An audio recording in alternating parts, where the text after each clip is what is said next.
Bora lá, pessoal! Estamos hoje aqui com o Fundo A Faria Lima, em São Paulo, para gravar mais um episódio do nosso podcast Bastidores. Como vocês sabem, aqui a gente abre as cortinas do mundo corporativo, do mundo jurídico, tentamos extrair um bate-papo sincero com o nosso convidado, tentamos também trabalhar as opiniões, entender um pouco da história, do contexto e, como sempre, a gente recebe uma indicação de livro.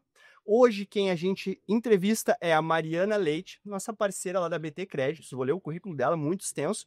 A gente vai conversar sobre empreendedorismo e carreira. As lições de Mariana Leite na nova economia.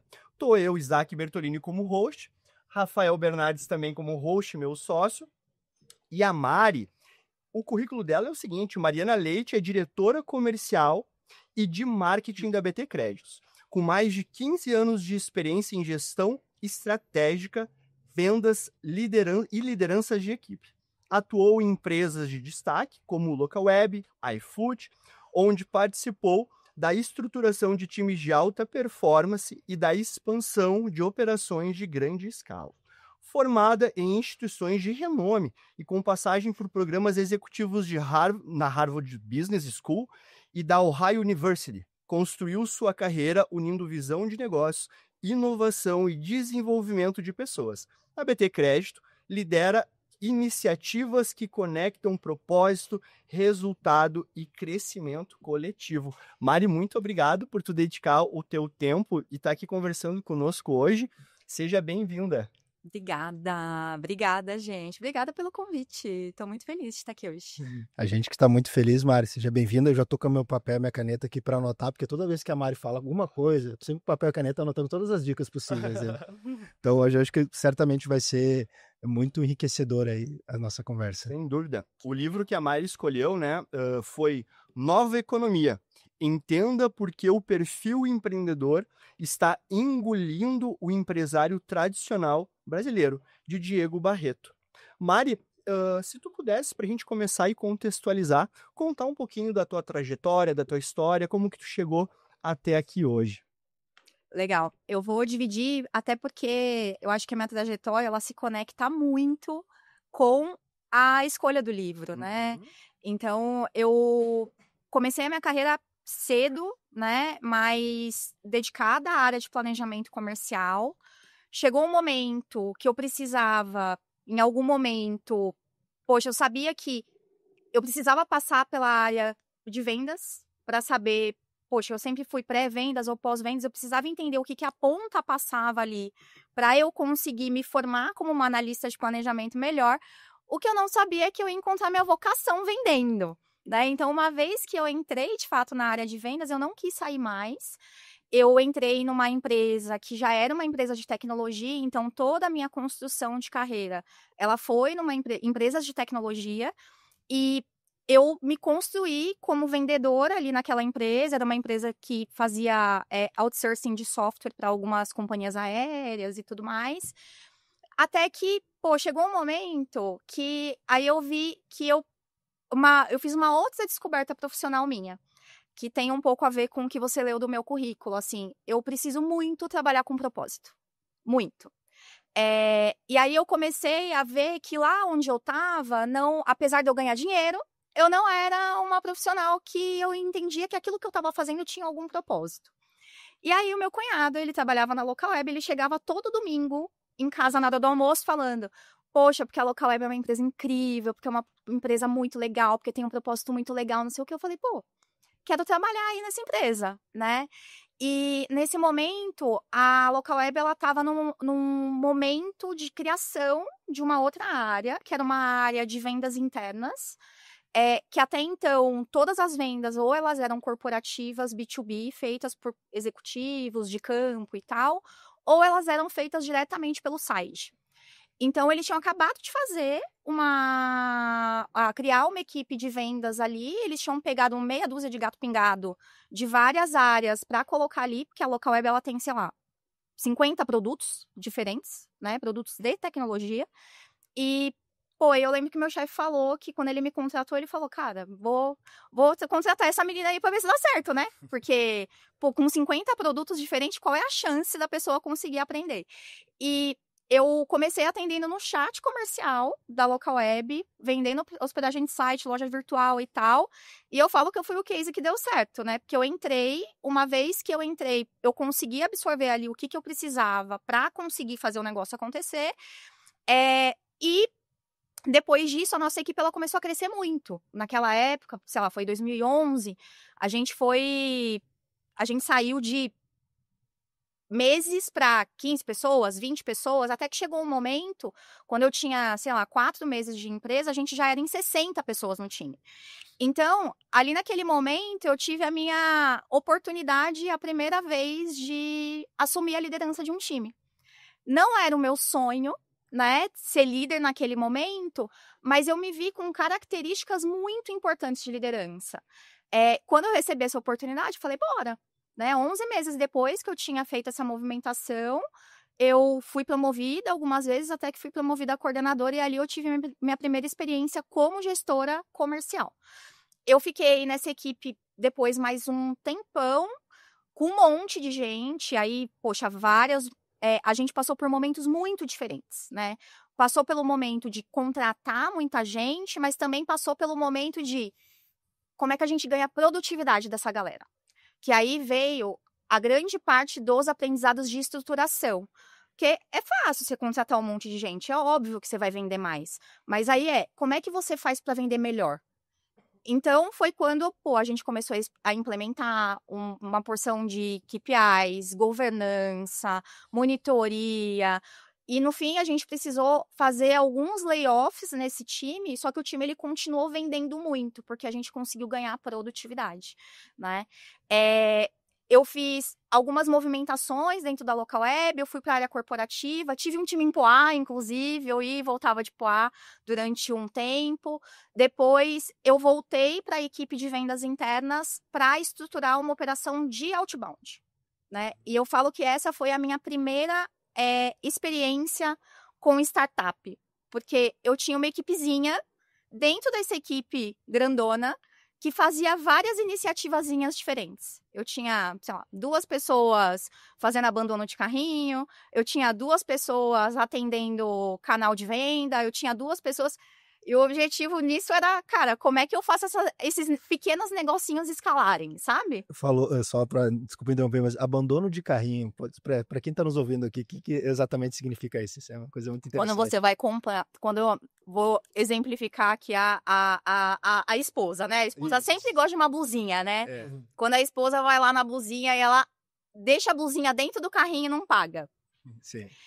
Hoje tem muita automação para mandar e-mail, para mandar mensagem, para você voltar no carrinho para comprar a blusinha, né? Para pagar a blusinha. Isso todo mundo acho que já fez, né? Tu adiciona no carrinho aquele negócio que tu queria comprar, aí parece que tu tem uma sensação que tu já adquiriu, e aí depois tu sai. Agora você pensa que assim, o processo de decisão de um produto de tecnologia é bem diferente, né? Acontecia muito isso. O cara, ele contratava uma loja virtual, por exemplo, para ele montar a loja virtual. Pô, será que é isso mesmo? Então, o papel do meu time era pegar, ligar pro cara, o que você quer fazer com essa loja? Por que você colocou a loja no carrinho? E, tipo assim, fazer toda uma consultoria ali para o cara conseguir concluir a compra dele. E aí, poxa, eu fiquei nesse time durante um tempo, acabei decidindo me dedicar a um projeto específico, que era um projeto de revendedores, né, de desenvolvedores, de parceiros, que foi a minha primeira experiência também com a equipe de canal indireto, com a pessoa que, de fato, distribui o meu produto sem ser do meu time. A Local Web, naquele momento, estava estruturando uma empresa nova para atender uma marca nova que chamava Local Web Pro, que era para professionals, né? Para pessoas que lidam com a internet, que vendem, que desenvolvem e tal. E eu falo que essa movimentação, ela veio principalmente para eu buscar competências na minha carreira que eu sabia que eram necessárias para eu dar um próximo passo. Então, eu era uma coordenadora de vendas, eu já era uma coordenadora de vendas sênior, eu era o braço direito do meu gerente, eu já era referência para os meus outros pares, e eu precisava desenvolver skills de entendimento de geração de demanda, skills de marketing, skills de gerenciamento de projeto para que eu pudesse assumir uma posição de gestão. Eu fiz esse movimento, muita bagagem ali que eu consegui absorver dessa movimentação, e eu falo que esse foi o primeiro passo que eu dei para eu conseguir mudar de carreira, tipo, dar um upgrade de carreira e acabar fazendo isso em outra empresa, né? Então, eu acho que é uma característica muito minha, assim, ter leitura de cenário das coisas. Eu queria ser gerente, eu sabia que eu estava pronta para ser gerente, e eu sabia que essa oportunidade ela não ia acontecer na Localweb. Por causa da estrutura da empresa, e tá tudo certo, sabe? Eu acho que como profissional a gente tem que ter essa leitura, assim. E acabou que o meu ex-chefe, ele foi convidado para participar de um processo seletivo no iFood, ele não quis, e ele falou assim, Mari, eu acho que você é a pessoa para essa cadeira. E aí ele me indicou nesse processo seletivo. Eu lembro que a recrutadora me ligou, ela falou assim, eu tô com essa vaga aqui, é uma vaga para gerente, para cuidar de uma equipe de vendas internas, não sei aonde você mora, mas é uma vaga para Jundiaí. E na época, eu morava em Jundiaí. Nossa. Eu falei assim, olha, assim, eu não sei o que acontece, mas eu moro em Jundiaí. Ela, olha, se não é o alinhamento dos astros, né? E aí eu entrei em 2017 no iFood. O iFood, sei lá, tinha 300 pessoas na época, 300, 400 pessoas. E eu assumi um time que, cara, já foi o maior time que eu tive ali naquele momento. Eu assumi numa posição diferente, numa empresa diferente, num negócio diferente, com uma equipe de, sei lá, 30 pessoas na época, e a primeira oportunidade, e eles estavam entendendo que aquela equipe era uma equipe que ia ajudar o iFood a escalar.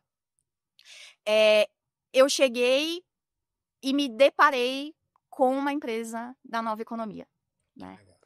O iFood, ele foi transformacional na minha carreira, principalmente como a empresa cresceu e como ela foca, de fato, em crescimento acelerado e como que ela forma os profissionais para pensar nisso. Eu tive em Food Delivery, né, que é a vertical de delivery até de 2017 a 2020. Eu passei por vários momentos muito legais. Eu cheguei a ter uma equipe de 200 pessoas respondendo para mim. Eu tive a oportunidade de, cara, dividir a minha equipe, promover um monte de gente, até que chegou um momento que eu recebi o convite para começar a fazer o go-to-market do produto de iFood Benefícios em 2020, que essa foi uma experiência super enriquecedora, porque a gente não tinha produto, a gente não tinha sistema, a gente não tinha absolutamente nada. A gente era uma startup dentro de uma empresa de 3.000 funcionários. E a gente tinha que correr totalmente separado daquilo, né? Totalmente separado de food, para a gente poder ir mais rápido. Então, a gente tinha um PowerPoint, a gente tinha um sonho, e o sonho era vender a história do iFood de benefícios no mercado. Então, a gente bateu a cabeça muitas vezes, que é uma característica da nova economia também. Você erra muito, você faz muita merda, você queima dinheiro, muitas vezes, porque você toma decisões erradas, mas é como que você colhe aprendizado daquilo, né? E isso me construiu muito como profissional. A gente, depois que o produto acertou, a gente, em 11 meses... mais que quadruplicou a nossa base de colaboradores e de empresas, até que, quando eu saí de lá, a gente estava beirando 700 mil colaboradores já usando o cartão em 2 anos e meio, mais ou menos. E com um mercado que já existia uma competitividade. Acho que esse é um ponto, né? Porque o iFood, ele teve um domínio. Eu não sei que ano que foi o boom do iFood mesmo, assim, que se tornou sócio da minha fatura de cartão de crédito. Eu não sei exatamente quando aconteceu isso, mas lá tem uma boa parte que é dedicada para o iFood hoje em dia. Mas quando a gente conversou também, eu já sei essa história, né? Já conversamos em outras oportunidades, porque tu estava com outros players competindo nesse ponto, né? E o iFood estava, eu acho que outras empresas tentaram fazer o que o iFood estava fazendo nunca conseguiram entrar, né? No fim dominou, né? Isso. E tem empresas que a gente sabe que são bastante relevantes. Mas como é que foi, né? Conseguir tirar, porque daí a pessoa está acostumada a utilizar uma determinada marca, como é que ela vai comprar? Tudo bem que tem o iFood já que é conhecido, mas o iFood benefício. Como convencer essa pessoa a sair daquilo que teoricamente já estava ganhando, né? Olha, acho que essa também são características das empresas da nova e da velha economia, né? Então, acho que por que o iFood decidiu entrar no mercado de benefícios, né? Naquela época, já existia muito histórico, né? De que para as pessoas elas viam o iFood como o jantar da sexta, do sábado e do domingo, né?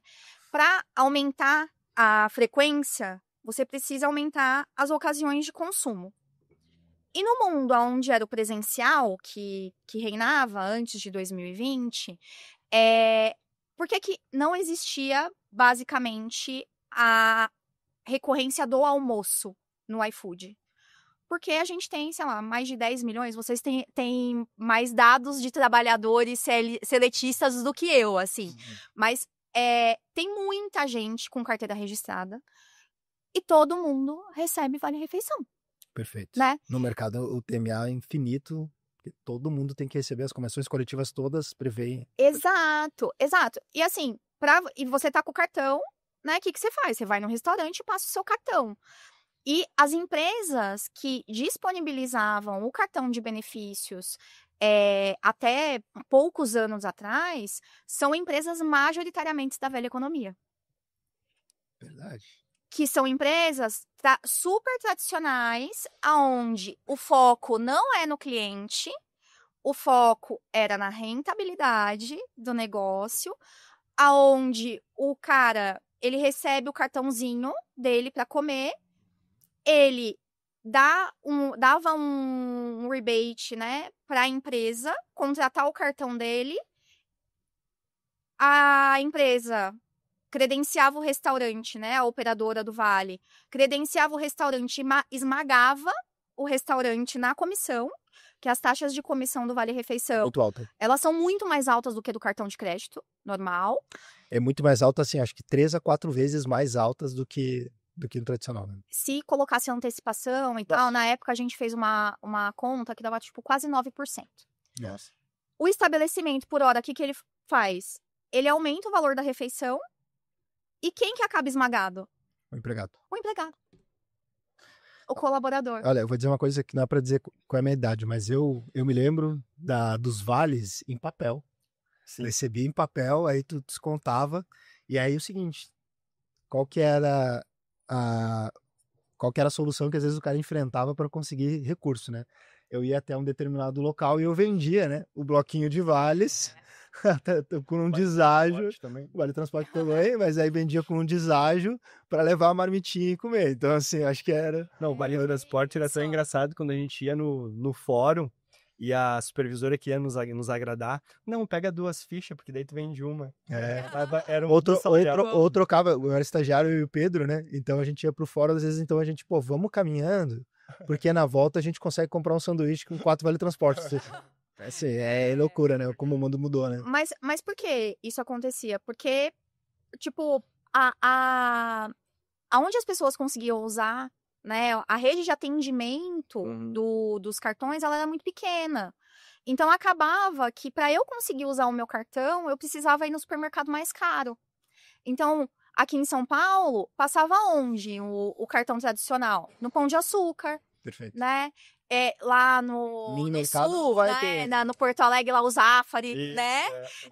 Então, só passava nessas grandes redes. Só que, assim, acabava diluindo muito o custo.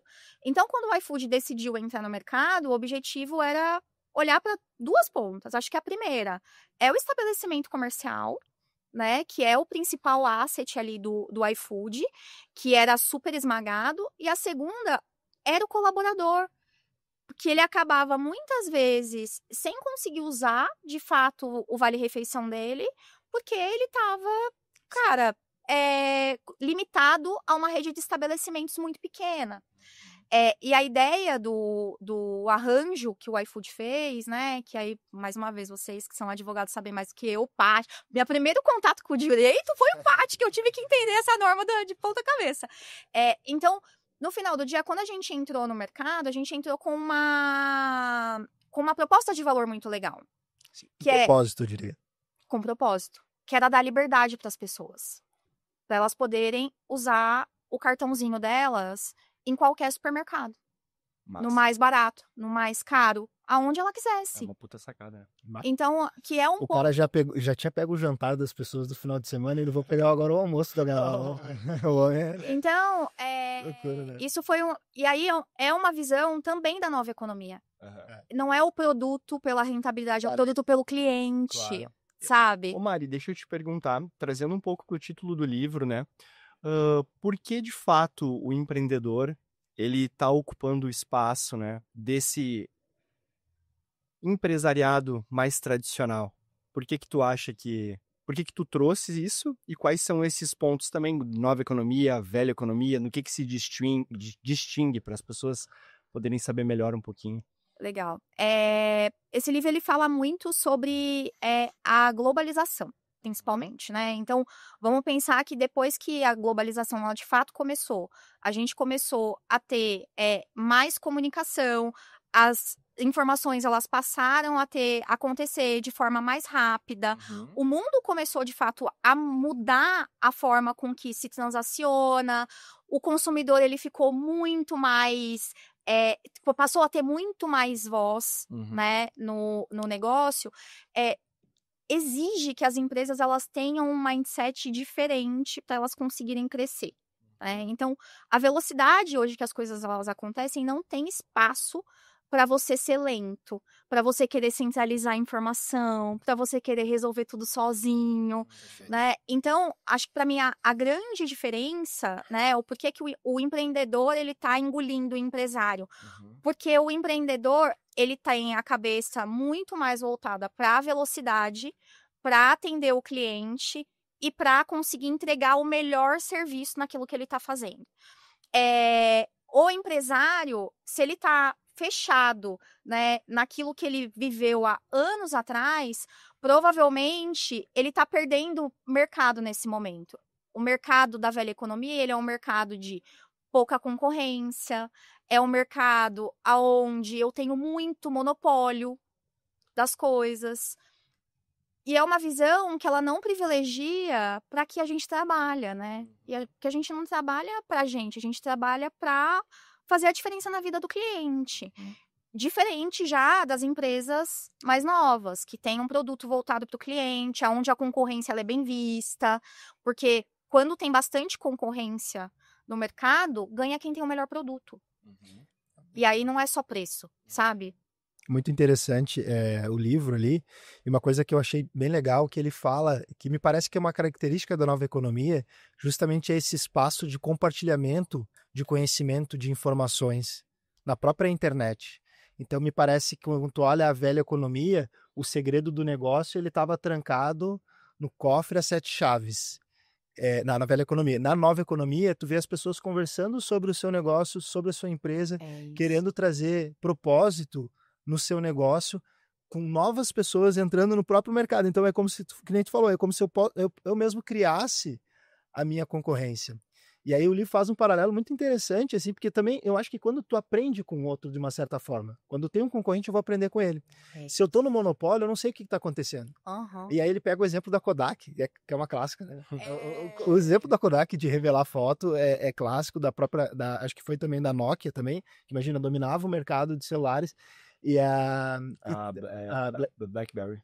Aí tem um filme, né? Acho que todo mundo assistiu, que o cara falando, cara, não tem como as pessoas quererem não usar um teclado. A mentalidade do cara de achar, não tem como sair do teclado porque a BlackBerry é um objeto de desejo das pessoas. Então, uma crença limitante, talvez um pouco do ego da pessoa dizendo que, cara, ninguém vai me passar. Quando um produto é muito novo, existe esse desafio de A própria BT, eu acredito que tem esse desafio muito similar, no sentido de mostrar um produto novo que ele nem sabe que existe, ele nem sabe que ele pode ter aquela solução, né?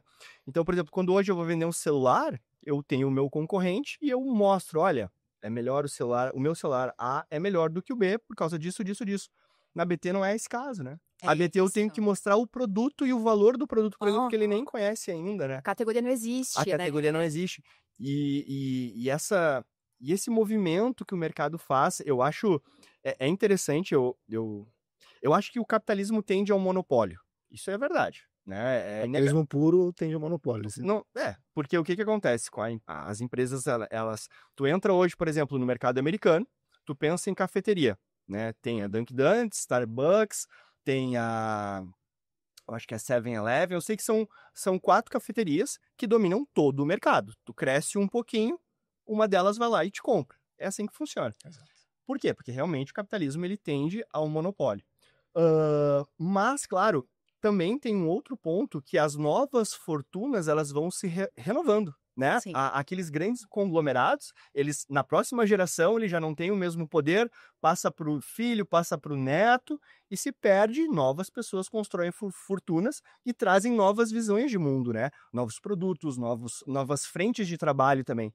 E eu acredito que um desafio das novas empresas é como lidar com esse cliente tão sensível, tão frágil, tão incomodado por absolutamente nada. Às vezes, por exemplo, o iFood. Cara, atrasou 5 minutos. Ele tá desesperado. A gente tá desesperado. Você já mexeu com gente com fome? Exatamente. A gente fala que assim, ó, a pior coisa pra fazer é mexer com gente que tá com fome, gente. Nossa. Então, como que o empreendedor ele tem que aprender a lidar? E eu acho interessante no livro ele fala também que daí o funcionário, o trabalhador, ele não pode ter essa fragilidade. Então eu trabalho com o mercado que o cliente é frágil, tem essa dificuldade, só que eu tenho que ser forte o suficiente para conseguir lidar e ter essa resiliência e não participar desse mercado, né? O chamado antifrágil, né? Que trata no livro, que é um livro famoso também. Isso mesmo. E é bem interessante essa colocação, porque também é uma característica do próprio novo consumidor. Então, a gente tem muito acesso, que a gente falou, o consumidor tem muita voz, tem muito acesso à informação, ele posta qualquer situação. Então, uma insatisfação dele, ele já vai para uma rede social, ele expõe aquela insatisfação, ele avalia no Google. Corrigir aqui o Isaac, eu nem acho, Isaac, que o cliente ele é frágil. Eu acho que o cliente hoje ele tem voz. Perfeito. Voz, Porque no passado, quando acontecia alguma coisa, cara, a gente tinha que morrer com a nossa dor, cara. Pega esse produto ruim aí e se vira. Hoje em dia, eu posto na rede social. Vai no Google. Eu vou no Google, eu coloco no Reclame Aqui. Um exemplo claro, tá? O meu namorado, ele teve um problema com a operadora de aluguel, né? O marketplace de aluguel que existe. Eu não vou citar marcas aqui. Ele tentou de todos os jeitos resolver com a empresa pra resolver o negócio do aluguel dele. É aluguel de carro? Aluguel de casa. De né? casa? De casa. Tive um problema com aluguel de carro. Ele só conseguiu resolver o problema dele quando ele postou no Reclame Aqui. Isso é bem complicado. Então, no final do dia, hoje o cliente ele tem ferramenta e tem voz para ele conseguir reclamar, sabe? E eu acho que é isso que Isso é o prazer do monopólio, né? Porque a gente tem, e de fato, se pegar companhias telefônicas, não vou falar também marcas aqui, mas companhias telefônicas também se dividem em 3, 4 empresas. Bancos também. A dificuldade que tu tem para te conseguir resolver um problema. E quando tu pega uma empresa que tá, mas aí nos bancos a gente tem um exemplo clássico, né? Nunca que um banco digital vai valer mais que um banco tradicional.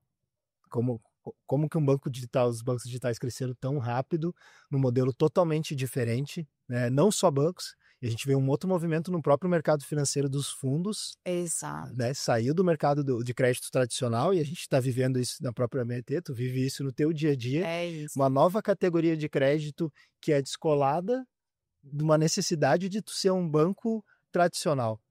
E eu acho que no livro ele fala um pouco também de banco, ele cita, e aqui quem já foi dá para falar, né? Então ele cita o Bamerindos, como um que já foi, então, mas cara, muito interessante. Então eu acho que de fato é isso, eu acho que essa democratização da informação, ela sempre vai beneficiar o consumidor e a sociedade como um todo. E acho que é isso. perfeito. E quem tiver, a empresa que tiver o melhor produto, a empresa que tiver a fim de disruptar de fato o mercado, é o que vai fazer a diferença.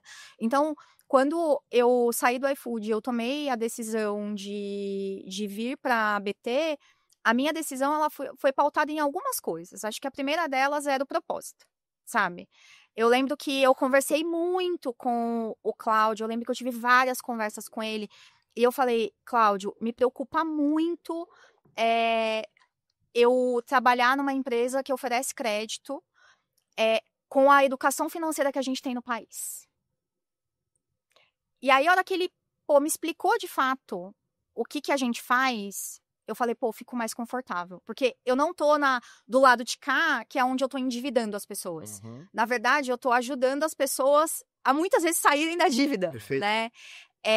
E tem um outro ponto super importante, que é como é que eu uso essa minha bagagem de entendimento, de olhar para o produto, de inovação, de criar empresas e pessoas e times e alta performance num mercado que é totalmente velha economia. Perfeito. Cara, vocês são assim, vocês são um corpo estranho dentro do mundo do direito. Mas não foi da noite pro dia, a gente sabe disso. Não né? foi da noite. Foram 2 anos. Foram 2 anos de namoro ali pra gente conseguir. Não, mas não só por isso, Rafa. Eu acho que vocês têm competências de empreendedores. Que foram criadas. Que vocês foram desenvolvendo e vocês foram entendendo, vocês estão antenados nas novidades, vocês entenderam que, para fazer um negócio realmente de impacto, né, que é o que vocês fizeram com o escritório hoje, vocês precisavam ter ferramenta, vocês precisavam ter equipe, vocês precisavam ter gente especializada. Faz pouco tempo a gente rodou uma pesquisa com advogados na BT, tem uma coisa que cara, assim, é de doer, sabe? O escritório, principalmente o escritório de grande porte, ele fica puto de ter que dar atendimento pro cliente. Então, você vê como, tipo, é um cenário totalmente diferente disso que a gente tá falando, né? E pensa que muitas vezes... É bom falar com o cliente. Toda vez que tu fala é uma oportunidade. Eu acho que tu deveria citar, Isaac, depois eu vou fazer mas cita um pouco da nossa experiência, né? A gente teve uma discussão há 3 anos atrás, porque eu agradeço até a consideração aqui pelo escritório, do crescimento, a gente sabe que faz muito sentido por conta da BT, por a gente olhar aquele ativo e ver, cara, isso aqui, na verdade, é uma ferramenta de capital de giro. No fim do dia eu vou crescer em escala, não estou preocupado em si com a possibilidade de ter o recurso para financiar a operação. Mas há 3 anos atrás, eu acredito, a gente está em 2025, 3 ou 2 anos atrás, a gente teve uma discussão sobre isso, falar com o cliente. E aí aqui está do meu lado o cara que defendeu, disse assim, olha, lembra da frase, não podemos ter medo de falar com os nossos clientes. Né? E aí o que foi ali, a partir dali que teve a ideia, aí continua aí. Não, e a gente não pode... a gente pode ir até um pouco mais além, a gente não pode perder a oportunidade de falar com o nosso cliente, porque é ali que gera a indicação, é ali que a gente pode mostrar um pouco da nossa cultura também, e a gente no escritório desenvolveu um sistema de retornos que ele é interligado ao nosso sistema jurídico, e a cada mudança de fase processual, o cliente ele é informado. Então, olha, eu fiz um prazo hoje, ele é informado, é disparado automaticamente uma mensagem para o WhatsApp dele. Ali eu informo, olha, seu processo está na fase tal. Primeira opção, eu explico um pouco mais. Na segunda opção é falar com o advogado. Se ele no WhatsApp coloca no número 2, cai já na nossa central de advogados, que abre o processo, ligam para ele. Então o WhatsApp é só a primeira interação, né? Porque a maior dor de um cliente no escritório de advocacia é o retorno processual. E a gente trabalhou um outro problema, uma outra dificuldade, uma dor que era muito comum dos clientes, que, por exemplo, no Rio Grande do Sul, entre a audiência inicial e a audiência de instrução, às vezes tem um lapso de 2 anos. E nesses 2 anos, muita coisa acontece. E o cliente ele acaba esquecendo que tu tá, de fato, trabalhando no processo dele. Sim. Só não teve algum andamento. Ele começa a falar pro cliente, pro colega dele, olha só, na verdade, o advogado me abandonou, os caras não fazem nada, tá parado. Só que não é culpa nossa. Então, a cada 30 dias, eu mando mensagens que pro demais. cliente falando, olha, eu tô de olho no teu processo. Né? Essa fase é um pouquinho mais demorada, mas a gente está aqui. Quer falar com o advogado? O cara clica lá. E uma outra dor que a gente tinha, inclusive, em relação aos retornos, é como que um escritório massificado, um escritório grande, trata o cliente individualmente. E como que o cliente pode entender que contratando um escritório que tem advogados especialistas para cada fase do processo é um ganha-jogo para ele. Porque existe o escritório pequeno, que vai ser um advogado que vai fazer absolutamente tudo. Só que não, a gente tenta demonstrar para o cliente para que ele entenda que esse processo de fases com tratamentos com advogados diferentes é um ganha-jogo para ele, porque é isso que vai trazer um processo mais célere, um processo com maior efetividade, um processo que ele vai alcançar os objetivos dele. Né? Acho que parte até do própria mudança, um pouco na própria vaidade do advogado, que a gente sabe que enfrenta, né? O advogado, ele tem uma vaidade muito grande, dele achar que ele é o melhor em todas as fases. Então, a primeira pessoa que ele precisa convencer a soltar o processo na mão de outro é ele mesmo. Então, ele tem que aceitar que pode ter pessoas que têm capacidade intelectual melhor do que ele para tocar uma determinada fase do processo. Mas aí vocês entendem a diferença? Hoje vocês entendem o escritório como uma empresa. Isso. Pensa na empresa. A empresa não tem o departamento financeiro, não tem o departamento de RH, tem o departamento comercial, tem o departamento de operação. Temos o de marketing que está aqui nos filmando nesse momento. Aqui. Né, Beto? É isso. Tipo, o escritório de vocês virou uma empresa. Exato. Só que quando a gente olha para os outros 95%, talvez até um pouco mais, tá? Os outros 98% dos escritórios do país, eles são escritórios de advocacia. Eles são empresários. Eles não são empreendedores, e sabe? O que eu acho, Mari, que a ABT trouxe para, assim, de mindset, de mudança de mindset em relação ao mercado reclamante dos escritórios. Por quê? Porque, assim, é do nosso métier, o advogado ele tem lá, sei lá, 1000 processos, 500 processos. Quando aqueles processos eles liquidam, às vezes o cara bota uma boa bolada no bolso. É inegável. Pensa assim, cara, eu tô com uma boa grana, para mim é suficiente. A ABT trouxe para nós uma alternativa que eu não me torno mais... Eu não trabalho só com um fim, eu trabalho com um meio, entende? Numa cultura de vencedor, numa cultura de que, cara, olha, eu quero ser o maior dentro dessa área. Olha, se eu faço um propagandista, se eu faço um bancário, se eu faço comerciário, eu quero ser o melhor dentro desse meu nicho. E eu não estou só esperando uma liquidação de um processo. Não, o processo ele gira, ele é um ativo para mim e ele vai fazer realmente eu trabalhar de uma forma empresarial, de que eu quero chegar num objetivo muito maior, eu quero ter poder de mercado, eu quero ter um escritório de 1000 pessoas, eu quero conquistar um sonho. E não simplesmente ser um cara individual, botei a grana no bolso, acabou sem propósito, né? É isso. Ô Mari, deixa para quem está nos ouvindo agora em casa, a gente falou bastante da BT, explica um pouco o que a BT Créditos faz, né, desde o princípio. Acho que seria bem legal também. Legal. A BT, ela é uma plataforma de investimentos que é focada em ativos jurídicos, tá? Então, hoje, a gente consegue dar liquidez para um ativo que não tem liquidez, que é o processo trabalhista.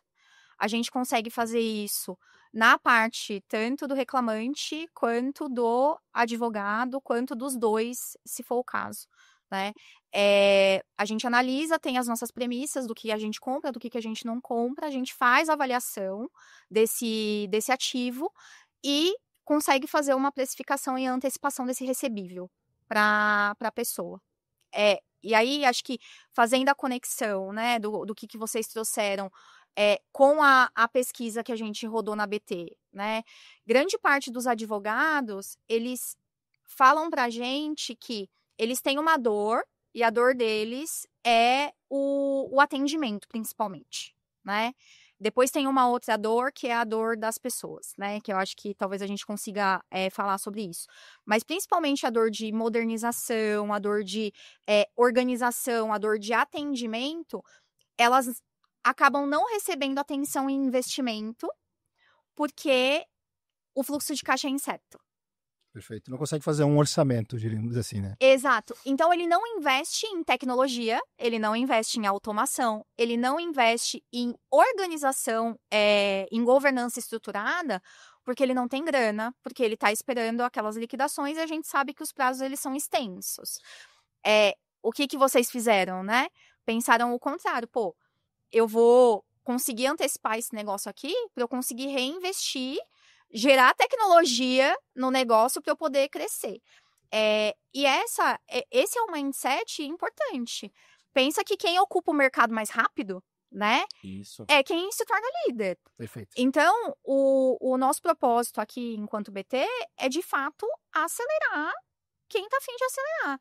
E principalmente resolver a dor de quem que sofre mais, né? Que é o tomate. Que é a pessoa física, né? Pensa que, a gente foi objeto de estudo de um economista chamado Carlos Ragazzo, que ele olhou a seção de crédito por um panorama mais socioeconômico, sabe? E nesse livro, ele trouxe que quase 70% das famílias brasileiras são endividadas. E quando a gente coloca esse recorte até para 3 salários mínimos, esse número ele sobe para 85%. Aí a gente pensa, a média de um processo trabalhista de recebimento são 5 anos, né? Cara, em 5 anos a nossa vida muda muito. Muito. Quando o cara, ele coloca a empresa, decide processar a empresa que descumpriu de alguma forma aquilo que ele deveria ter recebido, o cara, ele não tinha esse tipo de problema que talvez ele tenha hoje, né? Vocês têm noção que há 5 anos atrás a gente estava no meio de uma pandemia? Não tinha carro na rua. Tipo, olha só quanta coisa que aconteceu em 5 anos. E é essa a realidade das pessoas que a gente atende na BT hoje, entende? Então... Teve um caso, assim, que te marcou, porque você tem as experiências com os clientes, né? No momento que eles fazem antecipação, qual foi a dor que eles foram resolver, né? Tem algum caso específico que tu te recorda, assim, nossa, que legal, olha como o propósito foi realizado nesse caso concreto? Tem vários, assim, mas tem um que me marcou muito, que foi no final do ano passado. Eu estava coletando alguns depoimentos até para a festa de final de ano do pessoal e tal. E eu lembro que eu falei com uma pessoa física, né? Que ele antecipou, ele era um bancário, ele trabalhou durante muitos anos num banco público e ele teve um burnout. Ele ficou muito tempo afastado. Depois ele tomou a decisão em um momento de entrar num programa de demissão voluntária. Só que quando isso aconteceu, veio a pandemia. Então, essa pessoa que tinha uma estrutura, ela passou por um momento de muita dificuldade, né? Porque ele não conseguiu se recolocar, porque ele já era de idade um pouco mais avançada. Veio a pandemia, ficou tudo fechado. E ele acabou entrando num looping de endividamento. E ele me contava, ele falou assim, Mari, eu comecei a me endividar para eu pagar a faculdade da minha filha, eu comecei a me endividar para eu conseguir ter as coisas em casa, e vocês fizeram o meu Natal diferente. E aí ele falou, eu achei que eu não acreditava que esse negócio fosse dar certo e tal, mas quando eu recebi a grana, eu até me emociono com essa história, porque... Tô me emocionando. Quando ele falou assim, quando eu recebi a grana, eu levei minha família no shopping. Porque fazia muito tempo que eu não fazia isso por eles. Aí eu falei assim, cara, é pra isso que eu trabalho, sabe? Tipo, é esse tipo de diferença que eu quero fazer, assim, como profissional. Já que a gente tem que estar aqui, né? Que seja fazendo um negócio legal, com gente legal, sabe? Que tá ajudando a sociedade de algum jeito. Então, eu acho que é isso que a gente tem que buscar, assim, enquanto carreira. Enquanto profissional e tal. Muito massa. Muito legal. Agora, pausa do minuto aqui pra ninguém chorar. Mas que legal, que história marcante essa, né? Porque eu sou pai também. Eu acho que, cara, tu conseguir disponibilizar todo o meio possível pro seu filho, assim, cara, é a premissa básica da paternidade, do pai de família. Eu me emocionei aqui também. Não, muito bonito. E Mari, te perguntando também, como que eu consigo incutir na minha equipe a cultura do dono? Qual que é a dica que tu poderia dar, ou como que tu enxerga? Porque não é fácil, sem dúvida alguma, né? Não é fácil. Mas eu acho que tem alguns pilares que são importantes, sabe? E essa é uma coisa que não dá pra gente pular etapa. Então, acho que a primeira coisa, os objetivos, eles têm que ser claros e transparentes para todo mundo. Os objetivos da empresa. Da empresa. Quais são as metas da empresa, quais são os desafios da empresa, quais que são os pontos de impacto de cada uma das pessoas. Muitas vezes a gente acaba deixando essas coisas dentro das reuniões de diretoria, sabe? Do tipo, como é que você construiu uma meta? Por que a meta é desse jeito? Né? A gente está num momento onde as pessoas têm informação, né? Elas querem participar desse processo de decisão. Então, como é que você cobra da pessoa que ela seja dona do negócio, só que na hora de você bolar a meta, você não explica para ela? Por que você... Da onde saiu essa meta, né? Aí tem um outro pilar que é super importante, que é a governança. Que é como é que você dá cadência e acompanhamento dessa meta, né? Então, eu falei para as pessoas como era a meta, e aí eu tenho que dar visibilidade. Tô anotando aqui, viu? Toda vez eu aprendo, eu já tô copiando primeiro. Tem que dar visibilidade disso, né? Então, a gente tem algumas governanças que são importantes. Então, semanalmente eu tenho uma governança com o meu time, que eu passo a meta versus atingimento, quais são as dificuldades. Eu abro a minha agenda para as pessoas. Todo dia eu mando lá, hoje eu fiz isso. Depois, tem uma reunião mensal de resultados que o CEO da empresa fala. Depois tem trimestralmente. Então, você tem que dar visibilidade para isso. O outro ponto é você conseguir dar liberdade para as pessoas. O senso de dono, ele meio que não combina com o controle, né? Então, você precisa acompanhar. Controlar, cara, você tem que controlar quem não consegue fazer sozinho. Mas no sentido de ensinar a pessoa a fazer sozinha. E uma das coisas que eu faço muito com o meu time, quando alguém vem com um probleminha, né? Joga um probleminha assim no meu colo, eu pergunto, qual que é a sua sugestão? Perfeito. A pessoa participa, né? Eu tenho, para instigar um pouco o debate, tem um dizer que fala democracia se resolve com mais democracia. Eu ouso discordar um pouquinho desse dizer, porque vamos pensar o caso hipotético que eu esteja doente, né? Eu tô com câncer e eu tenho alguns tratamentos disponíveis para tratar esse câncer. Eu quero uma decisão democrática sobre o meu tratamento? Ou eu quero uma opinião qualificada? Né? Agora a gente vai fazer uma enquete qual que é o melhor tratamento para o Isaac. Ou eu vou lá no oncologista e pergunto para ele qual que é o meu melhor tratamento. É uma ponderação. Sim. Um contraponto daquilo. Um contraponto. Perfeito. Então, como que eu consigo trazer para minha equipe uma participação nas decisões efetivas, né? Porque senão também é só bullshit, né? E a pessoa percebe que ela está sendo enrolada. Exato. Então, como é que efetivamente eu deixo aberto esse campo das decisões para os colaboradores, sem comprometer de fato o resultado que eu quero alcançar com a exploração da atividade que eu escolhi para minha empresa?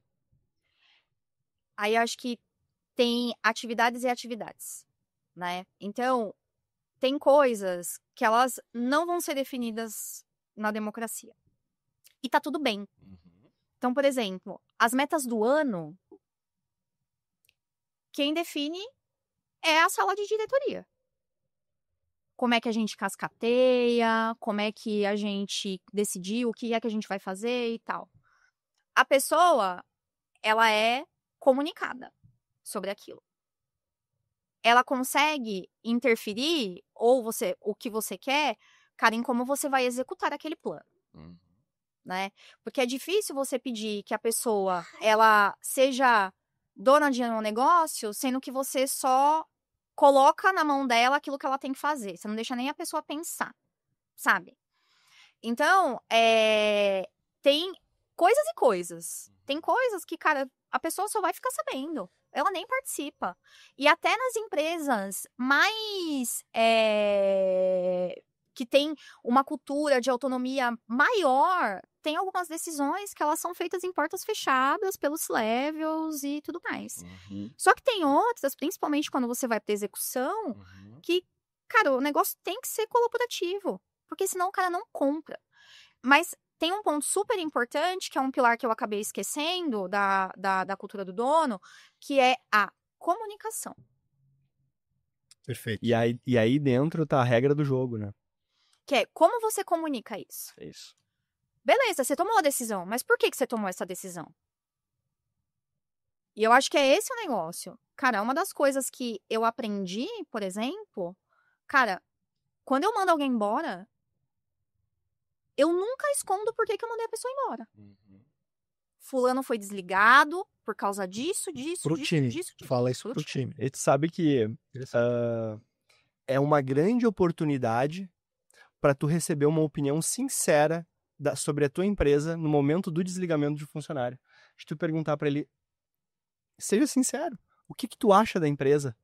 Qual que tu acha que é o nosso problema? Porque ele vai estar sendo sincero. Antes ele estava com medo de perder o emprego. Mas eu acho que tem que ponderar, tá? Tem que ponderar, claro. Que a entrevista de desligamento, ela é um momento muito de emoção ali, muito né? intenso. Sem dúvida. Mas não deixar de perguntar. Não, de jeito não. Porque é o mínimo também, porque tanto a pessoa pedindo desligamento porque quando a pessoa pede desligamento, de alguma forma, teve algum motivo que a gente está perdendo aquele talento, né? E eu acho que tem a ver também isso com a questão da pluralidade. De tu estar disposto a escutar alguém que é diferente de ti.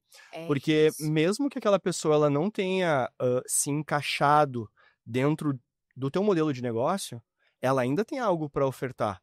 Talvez ela, com aquela cosmovisão dela, ela traga um insight que tu nunca teve. Então, não deixa de ser uma oportunidade de uma opinião sincera. Com certeza.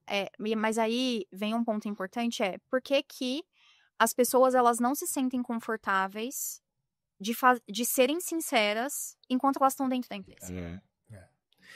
Tem o Cláudio, né?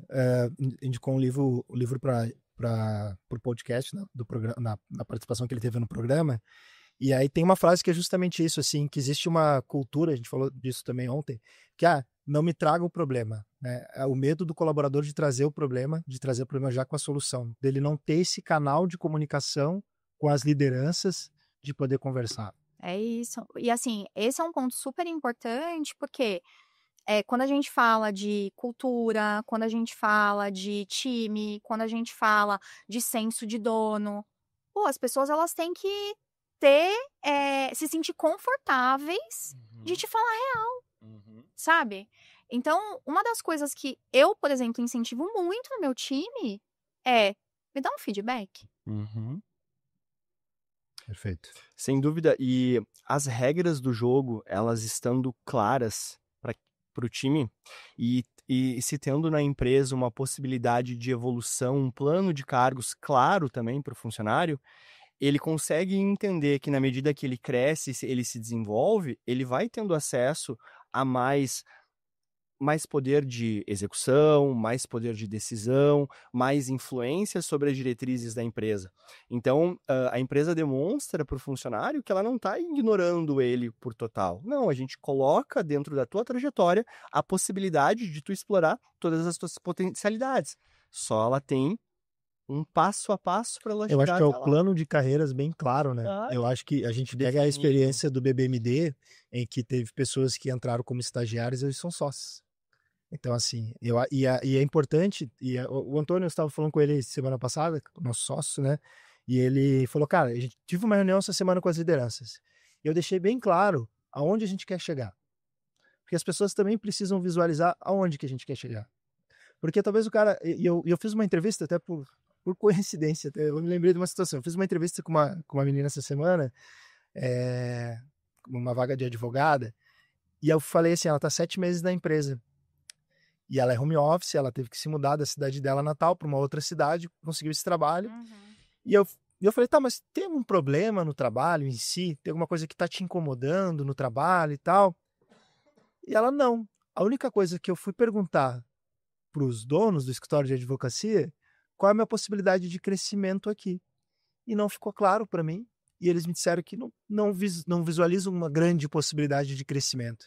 E ela está lá, a gente, na verdade, está lá procurando uma outra oportunidade. Olha como é grave, né? De uma certa forma, essa questão cultural, de tu não deixar claro para a pessoa, e não estou dizendo que a gente não, talvez não, está sempre aprendendo, tem que olhar todo dia para dentro de casa, de não deixar claro onde tu quer chegar, porque talvez a pessoa, o colaborador tá trabalhando na empresa e não sabe onde ele pode chegar.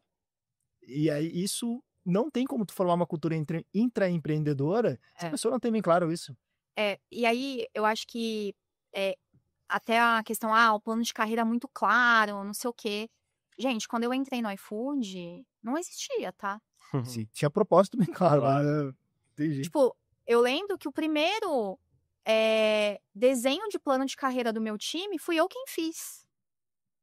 Em 2017. O iFood existe desde 2008. 2008 o iFood foi... 2008, 2011, alguma coisa assim, tá? Entre esses anos, eu nunca lembro. Muito depois, né? Então, assim, a empresa, a startup, muitas vezes ela não tem isso claro. Mas aí, como que o gestor garante a sinergia? É o alinhamento de expectativa. Sim. Hoje, eu não tenho um plano de carreira claro do meu time. Isaac, o que eu espero de você? Cara, eu espero de você isso, isso e isso. Esse ciclo, eu vou te cobrar isso, isso e isso. Se você entregar, você vai ser promovido. Isso é da transparência das pessoas. E aí, uma outra coisa que, pra mim, e eu converso muito com o meu time sobre isso, porque pensa que mesmo como comercial, lá na BT, grande parte do meu time, o background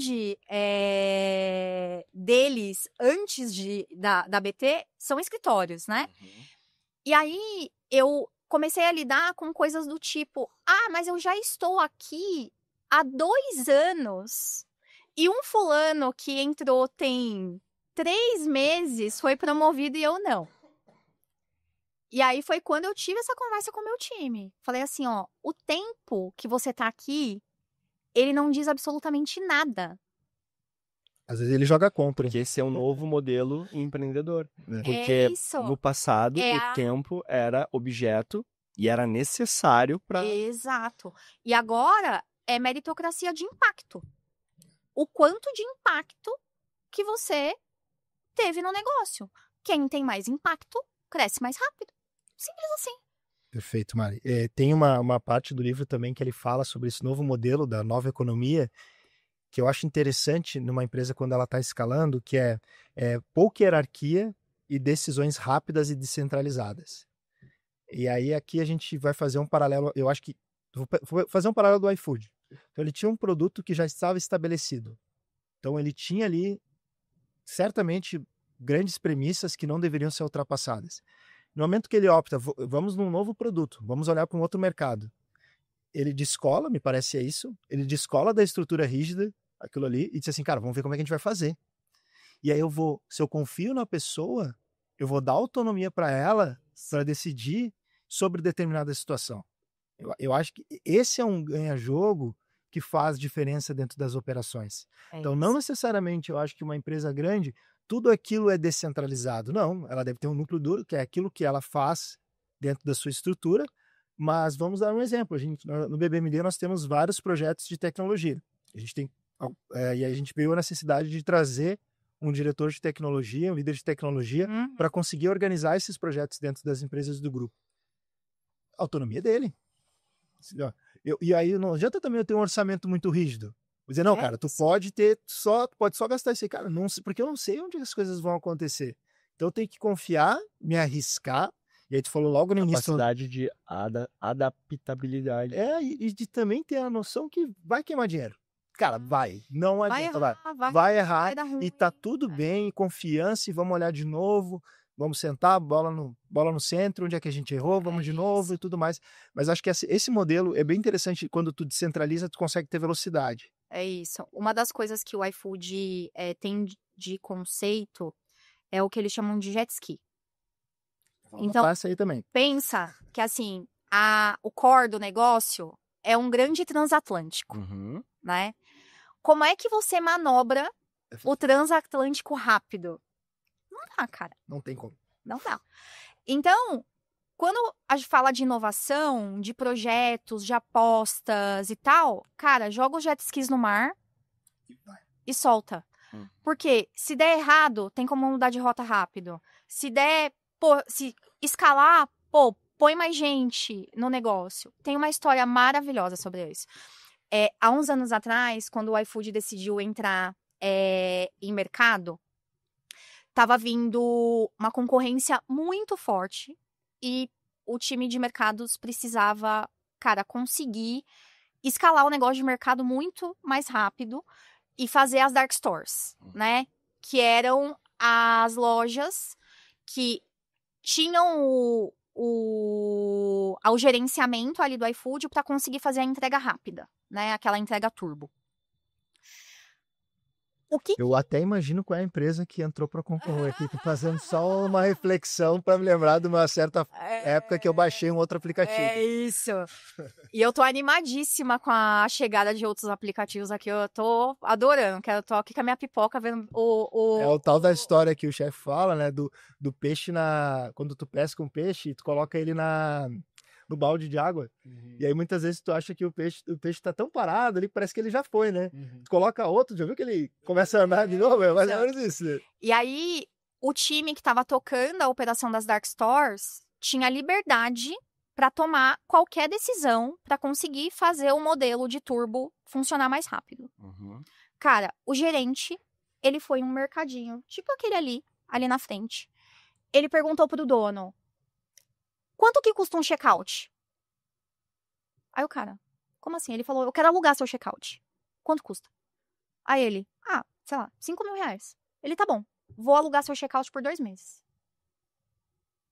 Ele alugou o check-out, fez os testes, testou por 2 meses a gente operando o check-out da lojinha do cara pra fazer a entrega turbo.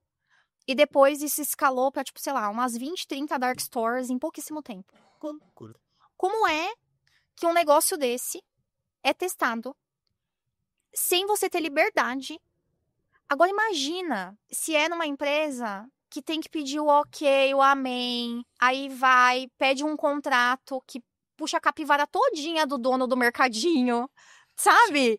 É isso, é esse o negócio de dar autonomia para as pessoas. Cara, você tem um desafio, como você vai resolver, amigão? Te vira, me traga o resultado. E é essa a mágica do negócio. Quando você dá autonomia para as pessoas, elas conseguem ser criativas, sabe? Porque quando você... talvez cultivar a cultura do dono, né? A cultura do dono, da criatividade, da inovação, que é um negócio super importante. Só que assim, as coisas elas têm que caminhar juntas. Quando saber sabe? que tem que parar. Que é o outro lado do problema, né? Como saber? Tá, tudo bem. Eu dei autonomia, Tô cheio de jet ski derretendo dinheiro. Derretendo dinheiro aqui, no fim do dia, cadê o resultado? Quando que eu sei? Claro que a gente não tem uma resposta certa, assim, mas de repente uma experiência concreta que eu vi, olha, acabou o jet ski, vamos voltar, vamos pro barco de novo, isso aqui não foi o que a gente... Esse projeto é da Dark Store mesmo. Depois retraiu, porque veio a pandemia, entendeu que é operar no prejuízo durante muito tempo. O apetite de reinvestir acabou. Assim, não acabou, né? Teve que diminuir drasticamente, né? Porque os investimentos no país diminuíram. Putz, a prioridade ali foi outra. Então, de todos os negócios que estavam queimando caixa naquele momento, eles reduziram a muito pouco, até que chegou um momento que começou até a dar lucro, né? Porque todo o lucro era reinvestido em inovação. Sim. Até o momento que chegou a dar lucro ali, justamente porque, tomou a decisão. Então, depende muito, sabe? Mas eu já vi negócios como eu já trabalhei em alguns negócios dentro do iFood, negócios que a gente ficou queimando caixa há anos. Mas por quê? Porque o potencial, a gente acreditava muito naquilo. Sim. Um potencial de negócio gigante. Era um negócio que a hora que a gente conseguisse passar pela curva de adoção, sabe? A hora que a gente conseguisse passar por aquele abismo, cara, o negócio ia escalar e, não, ficou lá, ó, queimando caixa 1, 2, 3 anos. Às vezes a ideia vem muito cedo, sabe? Eu vejo isso às vezes. Muito à frente no mercado, né? Muito à frente. O carro elétrico, sabia? Foi... Nem me fala. Não, o carro elétrico ele surgiu junto com o carro a combustão, se não antes. Não sabia. Só que tava muito à frente, né? Mas acho que teve as montadoras tiveram um movimento no passado de tentar, tem a BMW, acho que é a i4, tem um modelo que ela é elétrica, depois sai, aí depois volta, e alguém está tentando inovar. Acho que é um preço, mas existe, tem que olhar, não tem resposta certa, né? Mas eu acho que tem um pouco do feeling ali que tu vê assim que, cara... E aí, às vezes, o problema das vezes também, que a gente sempre trabalhar também um pouco da vaidade, é tu conseguir admitir que aquele projeto deu errado, né? Tem um episódio do podcast do Cláudio de Barros que é muito legal, que é o preço do equívoco, sabe? Que é porque às vezes o ser humano, ele tem uma ideia de que ele vai jogar e uma hora a sorte dele vai virar. Ele imagina isso de uma forma científica, que ele tá jogando roleta, tá botando dinheiro. Não, uma hora vai virar. E ele tá tão iludido naquele idealismo dele, que ele não consegue olhar para os dados e enxergar, cara, não é bem assim. Não vai virar. Isso se aplica a empresas, se aplica a jogo, né, propriamente dito, né? Se aplica ao teu curso universitário. Tô queimando meu tempo. É o caso que... só faltam mais 3 anos para acabar o direito. Uma hora Mas, vai cara, virar. eu queria arquitetura. Eu vou acabar só pra ter. Se aplica a relacionamentos. Muitas vezes a pessoa fica ali, não, agora tem uma hora que eu sei que isso vai virar. Então, realmente, não tem como saber, mas existe, eu acho que existe um feeling que tu sabe. No fim do dia, tu diz assim... o dado também, né? Não tô tão seguro. Ô, Mari... Não? Vai perguntar, não? Não, eu ia chamar um pouco da pessoa física da Mari aqui, né? Não, eu ia perguntar, entrar no assunto um pouquinho sobre a questão da pluralidade também, que é um tema do livro que é interessante, né? A questão Nos episódios passados eu comentei que o Iraque, ele é um país que ele fica envolto de montanhas, né? E ele é um país ultraconservador. Porque é um país que ele está numa cadeia de montanhas, o comércio é difícil de acontecer. É muito trabalhoso. Tu tem que atravessar uma montanha para conversar com o teu colega, para voltar. E isso te leva a se isolar e não enxergar outras possibilidades. Porque é por meio do comércio que os países se desenvolvem, por meio do comércio que eu consigo entender, mas essa pessoa faz isso um pouquinho diferente de mim, será que não é melhor eu adotar essa forma? Né? A questão eu usava quadrado, agora eu vou começar a usar redondo, é mais facilitador para a atividade. Então essa pluralidade de pessoas, essa troca, que por exemplo, Fundação dos Estados Unidos, né? Um país miscigenado, né? Nova York, multicultural, uma economia pujante, totalmente diferente do Iraque, né? E eu também trago esse cotejo para dentro das empresas. E se tu pudesse dizer para nós, contar um pouquinho por que é importante a pluralidade e se a pluralidade é um fim em si mesmo, ou se ela busca algo maior, né? Se ele busca uma outra finalidade. Para mim, a pluralidade, né, e a necessidade de você ter um time diverso, ele está muito conectado com inovação, sabe? Porque é muito difícil você conseguir ter diferentes perspectivas das coisas quando todos nós somos brancos, né? Viemos da mesma classe social, estudamos nas mesmas escolas, tivemos as mesmas histórias de vida. Quando a gente para pensar que grande parte do caráter da pessoa, ele é formado pelas histórias de vida que ela tem, né? Do que ela já fez na vida dela.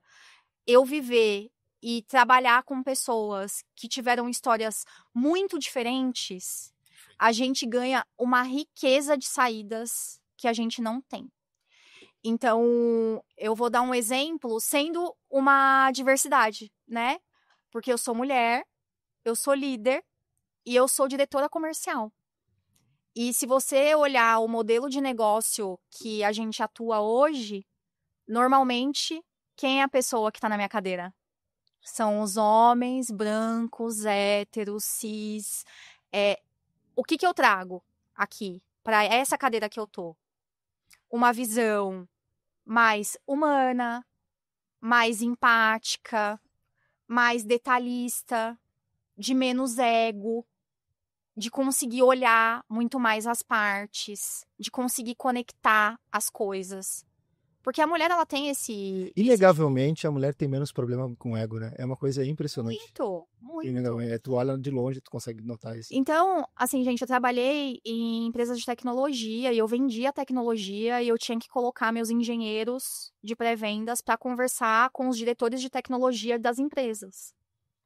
Já teve caso da gente não fechar negócio porque um ego, bateu com o outro ali e não tinha como a gente reverter o negócio, sabe? Então, é uma coisa que a mulher, ela tem esse tipo de leitura. Ela sabe a hora de tirar o caminhão do jogo, ela sabe a hora de voltar, ela sabe a hora que ela precisa colocar. E eu faço esse jogo muito com o meu chefe, né? Que cara, tem lugar que eu não consigo ir. Então, assim, quando vai num jantar de relacionamento com cliente, só homens. Cara, eu não vou estar nesse jantar, sabe? Deixa ele ir, ele resolve. Só que na hora de conseguir sentar para estruturar como é que a gente vai organizar o processo de venda com esse cliente, é eu que tô lá. Por quê? Porque eu sou mais organizada, Então, a gente conseguir olhar para isso, olhar para a diversidade como uma forma importantíssima de inovação, ela é muito interessante. E aqui eu não estou falando só de diversidade ao pé da letra, sabe? Eu estou falando de eu ter multidisciplinaridade. 70% das pessoas que trabalham na minha empresa atualmente, elas são advogadas. Eu não sou. Graças a Deus. Isso. Né? Mais um advogado não dá. Porque eu tenho conhecimento e skills totalmente diferentes. Então, quando eu sento numa reunião com o Rafa me explica todos os processos de venda. Todos os processos trabalhistas. Eu me explico de venda. E eu explico de venda para ele.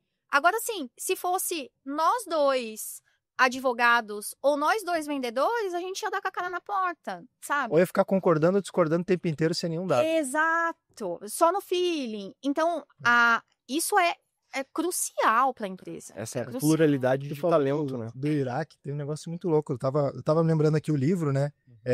O autor Diego Barreto, ele vai estudar na Suíça por um tempo, ele faz uma especialização e aí ele volta para o Brasil com essa ideia de nova economia.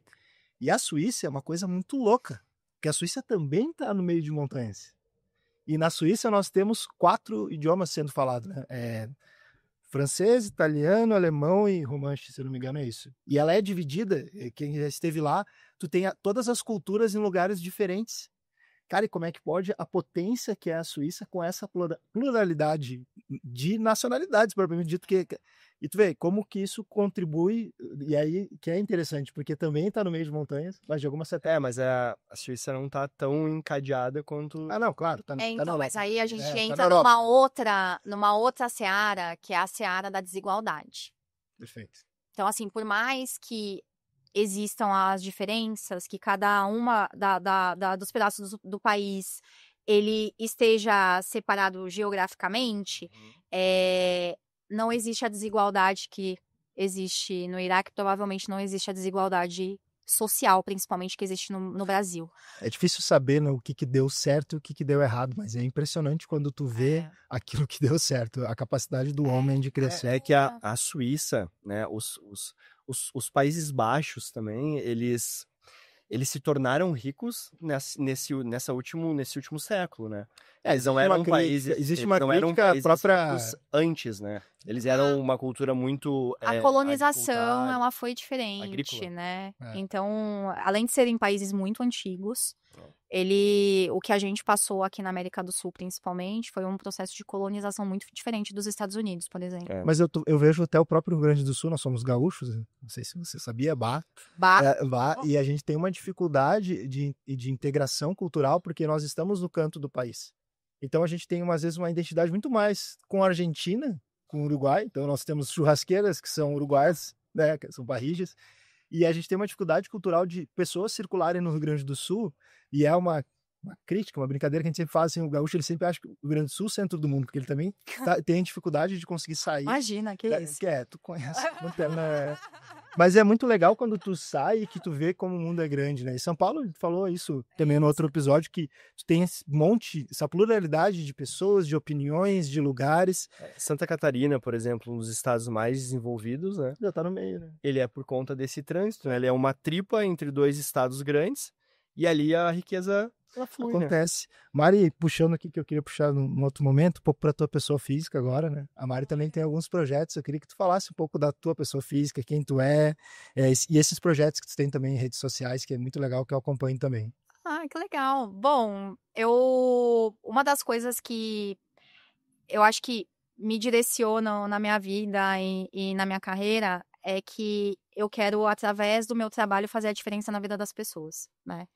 Eu acho que enquanto vendas eu consigo fazer isso, porque quando eu tô ajudando o meu cliente a realizar um sonho dele, a crescer o negócio dele, a diminuir o custo de alguma forma, eu tô cumprindo com o meu propósito.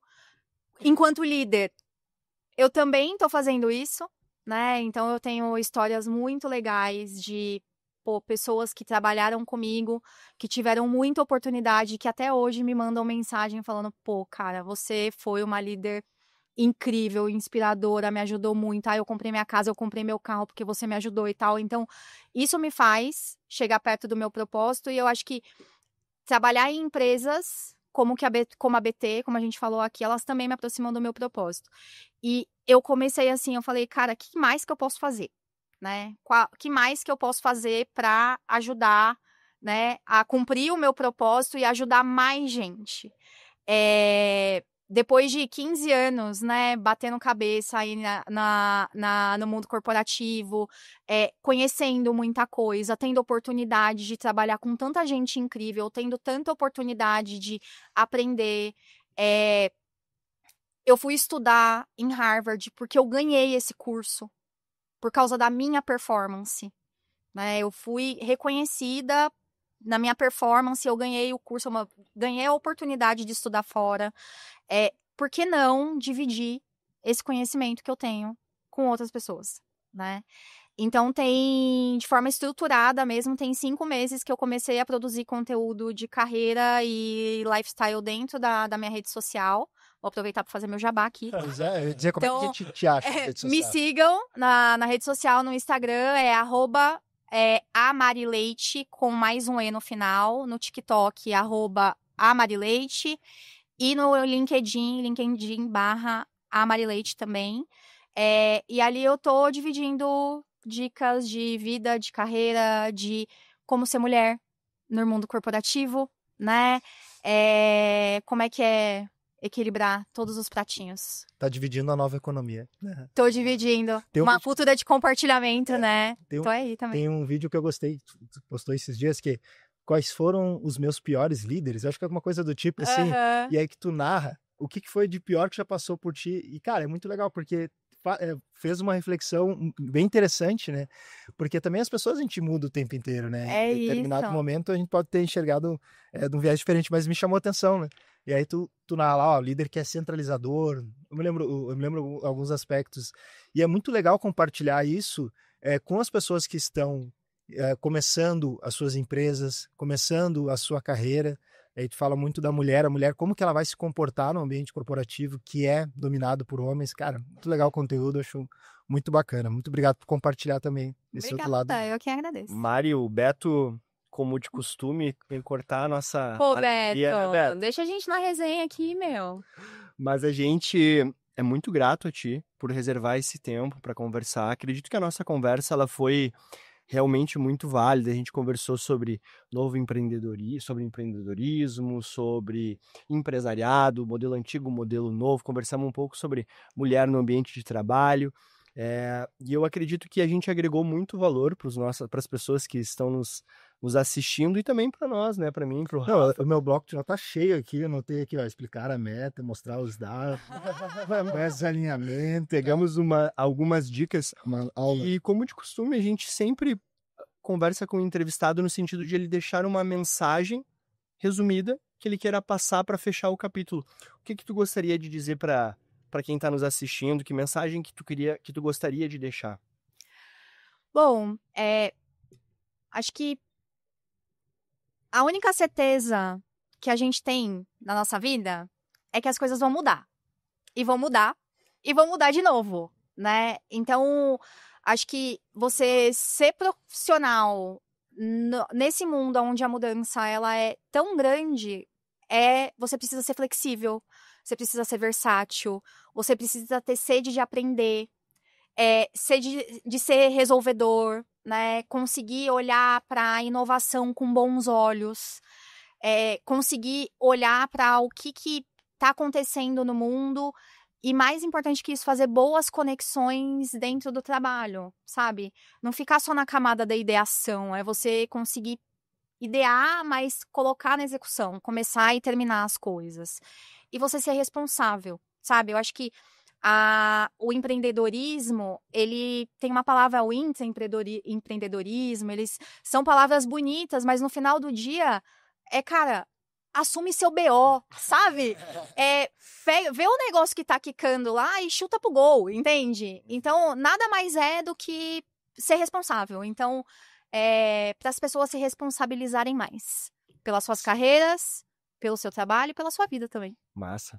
Muito obrigado, Mari. Tá tudo anotado aqui.